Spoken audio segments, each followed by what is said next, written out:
అందరికీ నమస్కారం. మన కథలో ఛానల్ కి స్వాగతం.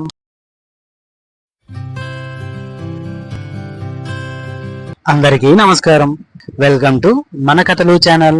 మన యొక్క ఈ ఛానల్లో పెద్దలు పిల్లలకి చెప్పడానికి ఉపయోగపడే వ్యక్తిత్వ వికాస మరియు మనోవికాస కథలు, పిల్లల చతురతకు ఉపయోగపడేటటువంటి తెనాల రామలింగడి కథలు మరియు అక్బర్ బీర్బల్ కథలు, అదేవిధంగా నీతి కథలు మొదలైనవి మన ఛానల్ ద్వారా వీడియోల రూపంలో అందించబడను. మీ యొక్క ఆదరాభిమానాన్ని సబ్స్క్రైబ్ అండ్ లైక్ రూపంలో మా ఛానల్ పై చూపించగలరు.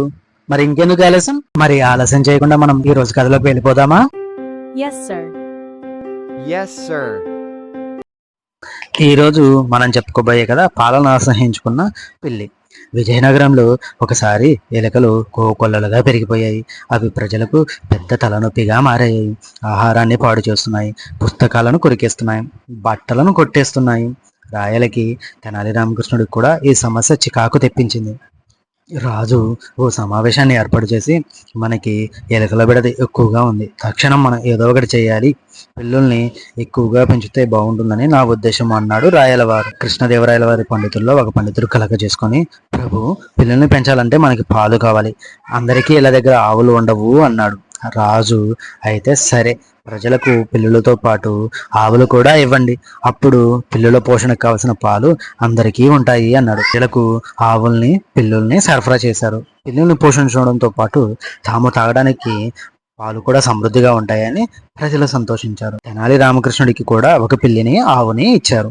అతనికి పాలంటే చాలా ఇష్టం. అతను తన పిల్లికి పాలు అరకొరగా ఇచ్చి ఎక్కువ భాగం తానే తాగేవాడు. ఒకరోజు పిల్లికి వేడి పాలు పోశాడు. అది పాలను చప్పరించిన వెంటనే మూతి కాలిపోయింది.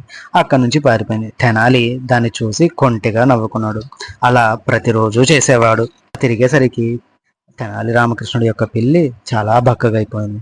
అతని ఎరుగు పొరుగు వాళ్ళు పిల్లులు మాత్రం చాలా పుష్టిగా ఆరోగ్యంగా తయారయ్యాయి. కొద్ది నెలల తర్వాత కృష్ణదేవరాయలు తనిచ్చిన పిల్లులు ఎలకల్ని పట్టుకునేంత బలంగా ఉన్నాయో లేవో తెలుసుకుందామని ఎవరైతే బలంగా పెంచారో వాళ్ళకి బహుమతులు ఇవ్వాలని నిర్ణయించుకున్నాడు. తెనాలి ఇంటికి వెళ్ళి, నీ పిల్లి ఏది అని అడిగాడు.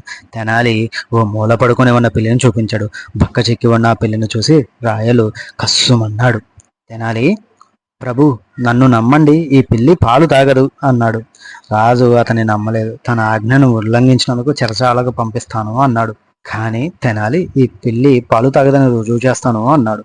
ఎప్పటిలాగే గిన్నెతో పాలు తెచ్చాడు. కానీ ఈసారి వేడిగా కాదు. ఆ గిన్నెలో పాలను చూడగానే పిల్లి తుర్రుమని పారిపోయింది. ఇప్పుడు కూడా అవి వేడి పాలే అనుకుంది. అది రాజుకి అర్థమైంది, ఇది నిజంగా వింత పిల్లి, పాలన అసహించుకుంటుంది అన్నాడు.